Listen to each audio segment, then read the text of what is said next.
स्तर पर संगोष्ठी एवं अन्य कार्यक्रम आदि करके व खासकर लखनऊ, नोएडा एवं दिल्ली में भी इनके आदर सम्मान में निर्मित किए गए ऐतिहासिक स्मारक, प्रेरणा स्थल, संग्रहालय व पार्क आदि में इनकी लगी भव्य प्रतिमाओं पर अपने पुष्प अर्पित कर रहे हैं तथा पार्टी एवं मूवमेंट के हित में इनके पूरे देश में किए गए संघर्ष एवं कार्यों के साथ साथ यूपी में बीएसपी की रही सरकार में इनके सम्मान में किए गए अनेकों जनहित के कार्यों के बारे में भी लोगों को काफी कुछ बता रहे हैं।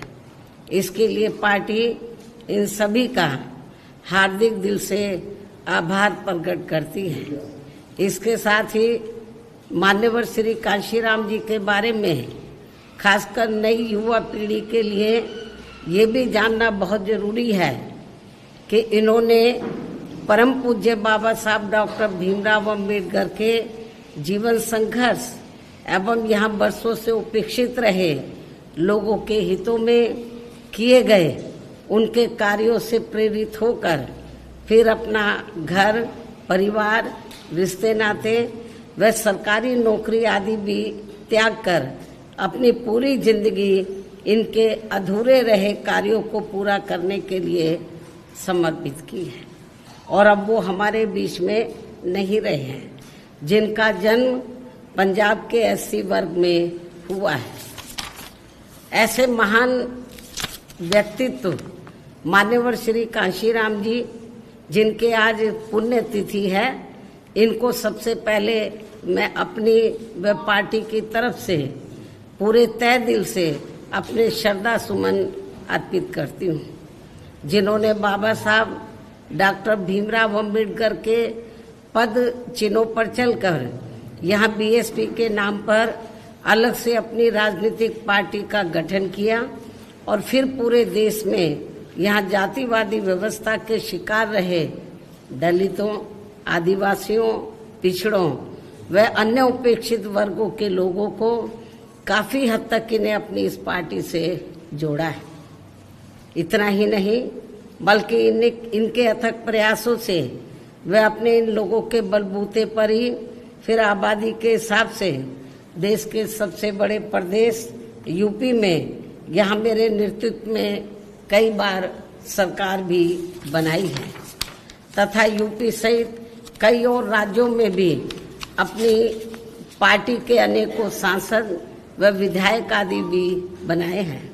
इसके साथ साथ मान्यवर श्री कांशीराम जी अपनी पार्टी के लोगों को सावधानी के तौर पर हमेशा ये कहते रहे हैं कि यहाँ कांग्रेस, बीजेपी व अन्य जातिवादी एवं पूंजीवादी पार्टियां किस्म किस्म के साम, दाम, दंड भेद आदि अनेकों हथकंडे इस्तेमाल करके ये हमारी पार्टी को आसानी से आगे नहीं बढ़ने देंगे और इसे कमजोर एवं खत्म करने का ही पूरा प्रयास करेंगे, बशर्ते यदि इनसे अपनी पार्टी के लोग कदम कदम पर सचेत नहीं रहते हैं। किंतु दुख की बात यह है कि इस मामले में इनके आए दिन किस्म किस्म के हथकंडों व षड्यंत्रों आदि से सावधानी न बरतने की वजह से ही अब पिछले कुछ वर्षों से हमारी पार्टी काफी खराब दौर से गुजर रही है, जिससे अपने लोगों को जरूर ऊपर उठना है और इन्हें अपनी पार्टी को हर स्तर पर पुनः मजबूत बनाना है, अर्थात घबराना नहीं है। जब हम आगे बढ़ेंगे किस्म किस्म की रुकावटें आएंगी, उसका हमें मुकाबला करना है और हमें ऊपर उठना होगा और अपनी पार्टी को हर स्तर पर हमें पुनः मजबूत बनाना होगा। हालांकि इस संदर्भ में आप लोगों को ये मालूम है कि देश में इस बार 18वीं लोकसभा के हुए आम चुनाव में खासकर कांग्रेस के इंडिया गठबंधन ने संविधान बचाओ व आरक्षण बचाओ आदि का ये हथकंडा इस्तेमाल करके फिर इसकी आड़ में इन्होंने देश के विशेषकर भोले भाले SC, ST व OBC वर्गों के लोगों को गुमराह करके व इनका अधिकांश वोट लेकर अपने गठबंधन को तो मजबूत बना लिया है, जिससे हमारी जैसी और पार्टियों को भी काफी ज्यादा नुकसान हुआ है। और फिर इस चुनाव के बाद जम्मू कश्मीर व हरियाणा प्रदेश में जल्दी ही विधानसभा के हुए आम चुनाव में हमारी पार्टी इनके इन और भी हथकंडों व षड्यंत्रों आदि से अपने लोगों को पूरे तौर से बाहर नहीं निकाल पाई, जिससे पार्टी को इन दोनों राज्यों के चुनाव में भी यहाँ काफी कुछ नुकसान उठाना पड़ा है। ऐसी स्थिति में अब अपनी पार्टी के लोगों को बीच बीच में व इनके ऐसे सभी हथकंडों एवं षड्यंत्रों से भी सावधान करते रहना बहुत जरूरी है। अब हमें अपनी विशेष रणनीति बनानी होगी। तो अब ये नहीं कि इलेक्शन में ये लोग क्या बता रहे हैं, हमें अभी पहले की तरह कैडर के जरिए तो हमें बीच बीच में कैडर के जरिए बीच बीच में इनके ऐसे सभी हथकंडों षड्यंत्रों आदि से भी सावधान करते रहना बहुत जरूरी है। जैसे हमारी पार्टी पहले करती थी, वैसे हमें फिर से पुनः यह अभियान शुरू करना होगा। तभी फिर हमारी पार्टी आगे चलकर पुनः बेहतर स्थिति में आ सकती है, जो ये अपनी पार्टी व मूवमेंट के हित में बहुत जरूरी भी है। ऐसा किए जाने पर ही फिर इस बार यही मान्यवर श्री कांशीराम जी के प्रति अपनी पार्टी के लोगों की सच्ची श्रद्धा भी होगी। इस उम्मीद व भरोसे के साथ ही अब मैं अपनी बात यहीं समाप्त करूं, लेकिन इससे पहले कल जम्मू कश्मीर व हरियाणा प्रदेश में विधानसभा चुनाव के आए नतीजों में हमारी पार्टी की जो स्थिति रही है, तो उसके बारे में मैं ये कहना चाहूँगी कि हरियाणा कृषि प्रधान प्रदेश है। यहाँ कृषि से जुड़े खासकर जाट समाज के लोग बीजेपी की केंद्र व राज्य सरकार की भी किसान विरोधी रही नीतियों व कार्यशैली आदि से कतई भी खुश नहीं रहे हैं और अभी भी खुश नहीं हैं, जिसकी खास वजह से ही बीजेपी को सत्ता में आने से रोकने के लिए इस बार जाट समाज का अधिकांश वोट कांग्रेस पार्टी को ही चला गया, जिससे फिर इनेलो व बीएसपी के बने गठबंधन को भी इस समाज का वोट एक आधी सीट को छोड़कर लगभग ना के बराबर ही मिला है। लेकिन इनकी जातिवादी मानसिकता की वजह से जाट समाज का वोट बीएसपी उम्मीदवारों को तो बिल्कुल भी नहीं मिला है, जबकि बीएसपी का दलित बेस वोट पूरा का पूरा इनेलो के उम्मीदवारों को ट्रांसफर हुआ है। इतना ही नहीं, बल्कि श्री चौटाला परिवार से जुड़ा जाट समाज का भी वोट इनमें आपस में फूट होने की वजह से फिर इसका भी ज्यादातर लाभ बीजेपी को ही मिल गया है। वहीं दूसरी तरफ गैर जाट समाज का वोट भी इनकी इस लड़ाई में अधिकांश बीजेपी को ही चला गया, जिससे यहाँ बीजेपी को फिर से अपनी सरकार बनाने का मौका मिल गया है। कहने का तात्पर्य यह है कि इस बार हरियाणा प्रदेश का ये चुनाव जाट व गैर जाट समाज में ही बंटकर रह गया और इन सबसे फिर बीएसपी को काफी नुकसान हुआ है। हालांकि बीएसपी के लोगों ने अपने उम्मीदवारों को जिताने में कोई कसर नहीं छोड़ी है और इस मामले में जम्मू कश्मीर के पार्टी के लोग भी ऊपर वैली में कश्मीर वगैरह वहां तो नहीं पहुंच सके, लेकिन जो नीचे जो जम्मू का एरिया थोड़ा सेफ है, सुरक्षित है, तो वो 25-30 सीटों पर हमारे लोगों ने हमारे लोगों ने बहुत प्रयास किया कि पार्टी की बात आगे बढ़े और हमने कुछ कैंडिडेट भी खड़े किए हैं जम्मू रीजन में और वहां पर हमारे लोगों को वोट पड़ा है। सीट तो नहीं निकाल पाए, कुछ सीटों पर अच्छा खासा वोट मिला है। इन सभी की जितनी भी इन वर्कर ने कोई कसर नहीं छोड़ी है। लेकिन हालात कुछ ऐसे बन गए, जैसे हमने इनेलो से हरियाणा में अलायंस किया तो हमें जाट समाज का वोट मिला ही नहीं बीजेपी को हराने के लिए, या बीजेपी को सत्ता में बीजेपी वापस ना आए तो जाट वोट एक तरफा तो वो कांग्रेस को चला गया। तो बीएसपी के कैंडिडेट को केवल दलितों का वोट ही पड़ के रह गया। यदि वो थोड़ा वोट भी हमें 2-3% मिल जाता तो हमारी कुछ सीटें जरूर निकल आती, लेकिन जाट समाज का वोट वो बीजेपी को सत्ता में आने से रोकने के लिए वो कांग्रेस को चला गया। और वैसे भी जैसे उत्तर प्रदेश में जाट समाज की जो मानसिकता है वो काफी हद तक बीएसपी की वजह से बदली है। उनकी जातिवादी सोच काफी उत्तर प्रदेश में जाट समाज की बदली है, लेकिन अभी हरियाणा में नहीं बदली है। तो उनकी जो मानसिकता है दलितों के मामले में तो वो भी अभी पूरे तौर से परिवर्तित नहीं हुई है। और यूपी में हुई है, हमारे एमएलए भी बने हैं। और जब मेरी सरकार बनी 2007 में पूर्ण बहुमत की तो वहां पर हमने जाट समाज के कई लोगों को मंत्री आदि भी बनाया है। तो हमें यूपी की तरह अभी इनकी मानसिकता को हरियाणा में बदलना होगा, जो अभी पूरे तौर से नहीं बदली है।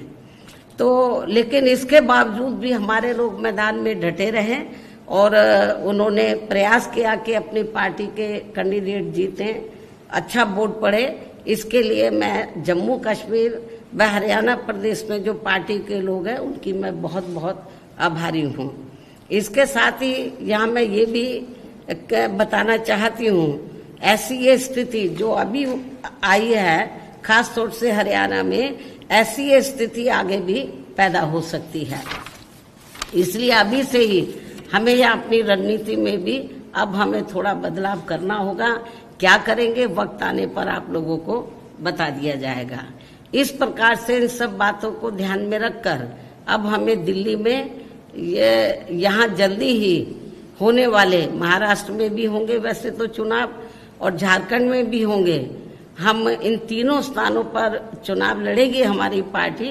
तो खास तौर से क्योंकि मैं दिल्ली में प्रेस ले रही हूँ और यहाँ पर मैं आप लोगों के बीच में हूँ, मान्यवर श्री कांशीराम जी को मैं अपने श्रद्धा सुमन अर्पित करने आई हूँ, क्योंकि यहाँ मान्यवर कांशीराम जी की अस्थियां हैं। उनके आदर सम्मान में यादगार में ये स्थल बना हुआ है। तो जब मैं दिल्ली में रहती हूँ तो मैं यहाँ जरूर आती हूँ। तो इसलिए जब मैं इधर आई हूँ तो मैंने सोचा मीडिया के लोगों से बहुत दिन से बात भी नहीं हुई है, तो दिल्ली के मीडिया के लोग नाराज ना हो जाए कि बहन जी हमें महत्व नहीं देती है। तो मान्यवर श्री कांशीराम जी की पुण्यतिथि के मौके पर तो मैंने सोचा कि मैं आप लोगों को अपनी बाइट दे दूं इस मौके पर और आप लोगों से मिल भी लूं। इस प्रकार से इन सब बातों को ध्यान में रखकर अब हमें दिल्ली में, खास तौर से मैं दिल्ली की बात कर रही हूँ, हमारी पार्टी महाराष्ट्र में भी चुनाव लड़ेगी असेंबली का, झारखंड में भी लड़ेगी, वहाँ हम लोग जी जान से लगे हुए हैं। दिल्ली देश की राजधानी है, यहाँ पर भी हमारा पूरा प्रयास रहेगा कि हमारी पार्टी बेहतर रिजल्ट लाए। और इस बार तो ऐसा लगता है तिकोनी लड़ाई होगी, तो कांग्रेस अलहदा, आम आदमी पार्टी अलहदा, बीजेपी अलहदा। तो इस तिकोनी लड़ाई में हो सकता है कि हमारी पार्टी को कुछ फायदा हो जाए। डायरेक्ट फाइट में हमें नुकसान होता है, जब 3 कोनी 4 कोनी लड़ाई होती है तो उसका हमें लाभ भी मिलता है। तो इस प्रकार से इन सब बातों को ध्यान में रखकर अब हमें दिल्ली में यहाँ जल्दी ही, खासकर दिल्ली में यहाँ जल्दी होने वाले विधानसभा चुनाव में भी काफी सावधान रहना होगा। ये जो भी कुछ हरियाणा में हुआ है या पार्लियामेंट के चुनाव में जिस तरीके से आरक्षण बचाओ, संविधान बचाओ की आड़ में वीकर सेक्शन के लोगों को गुमराह किया और उनका वोट काफी हद तक इन्होंने बांट दिया, तो इन सब बातों को ध्यान में रखकर तो दिल्ली के लोगों को भी काफी सावधान रहना होगा। जिसके लिए आज दिल्ली से आए, क्योंकि जब मालूम है मैं इधर आ रही हूँ तो दिल्ली प्रदेश के लोग भी बड़ी तादाद में इधर आ रहे हैं। उनको भी उनसे वो मुझसे भी बात करेंगे और जिसके लिए आज दिल्ली से आए हुए लोगों को जरूरी दिशा निर्देश भी दिए जाएंगे। इन्हीं जरूरी बातों के साथ ही अब मैं पुनः मान्यवर श्री कांशीराम जी को अपने श्रद्धा सुमन अर्पित करते हुए अपनी बात यही समाप्त करती हूँ। धन्यवाद। जय भीम व जय भारत। एक सवाल है कि कहाँ कमी रह गई हरियाणा चुनाव में जो गठबंधन के जाटों का वोट ट्रांसफर नहीं हो पाया? क्योंकि हरियाणा में मैंने बताया कि अभी वहां पर जो जाट समाज के लोग हैं, उत्तर प्रदेश की तरह, उत्तर प्रदेश में तो जाट समाज की जातिवादी मानसिकता जो दलितों के प्रति काफी हद तक बदली है हमने, लेकिन अभी हरियाणा में जो जाट समाज है उनकी जातिवादी मानसिकता अभी तक बदली नहीं है। तो एक तो ये कारण रहा है कि उन्होंने वोट नहीं दिया। दूसरा ये रहा कि वहां का जो जाट समाज है ये सोचता रहा कि बीजेपी को किसी भी कीमत पर हमें सत्ता में आने से रोकना है। तो जाट समाज के लोगों ने सोचा कि यदि हम विभिन्न गठबंधन को अपना वोट बांट देंगे तो बीजेपी फिर सत्ता में आ जाएगी। इसलिए जाट समाज के लोगों ने बीजेपी को सत्ता में आने से रोकने के लिए उन्होंने अपना एक तरफा वोट कांग्रेस पार्टी को दे दिया, जिससे हमारी पार्टी को ये नुकसान हुआ है। ठीक है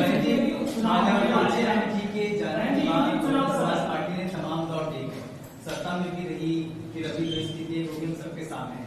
पिछले दिनों आपने अपना एक दुख जताया था कि जो हमारे समाज के लोग हैं, जाटो समाज के लोग, उन लोगों ने आप पूरे दलित समाज की बात करो ना, वो कांग्रेस के बहकाव में आ गए और समर्थन, लेकिन अब नहीं आएंगे। लेकिन उनको क्योंकि समय बहुत कम था, उस समय लोकसभा चुनाव डिक्लेयर हो गया था, इन्होंने ऐसी नोटंकी की, नाटकबाजी की कि हमारे लोग गुमराह हो गए। अब नहीं होंगे। वो जब माननीय सुप्रीम कोर्ट का जब जजमेंट आया SC/ST आरक्षण में वर्गीकरण और क्रीमी लेयर आदि को लेकर, तो जो पूरे देश में जो SC/ST वर्गों के लोग हैं उनकी आंखें खुल गई, जो ये संविधान बचाने, आरक्षण बचाने की बात करते। तो इस मामले में सारी पार्टियां, बीजेपी एंड कंपनी के लोग, कांग्रेस पार्टी एंड कंपनी के लोग, सारी की सारी पार्टियों ने कुछ भी इसके ऊपर सही जवाब नहीं दिया। बस आरक्षण की बातों करते रहे, हम ध्यान रखेंगे। लेकिन माननीय सुप्रीम कोर्ट में जब ये मामला आया तो सेंटर की ओर से जो सरकारी वकील होते हैं, कांग्रेस के भी, तो सबने माननीय सुप्रीम कोर्ट ने जो जजमेंट दिया उनकी हाँ में हाँ मिलाया है।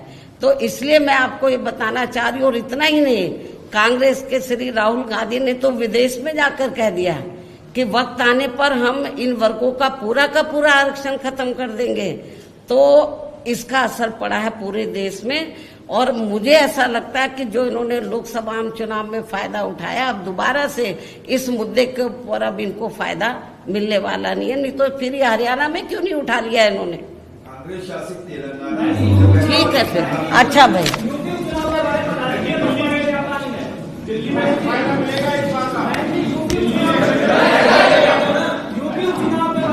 यूपी में जो 10 सीटों पर विधानसभा के बाय इलेक्शन हो रहे, हमारी पार्टी 10 सीटों पर अकेले अपने बलबूते पर ये चुनाव लड़ेगी।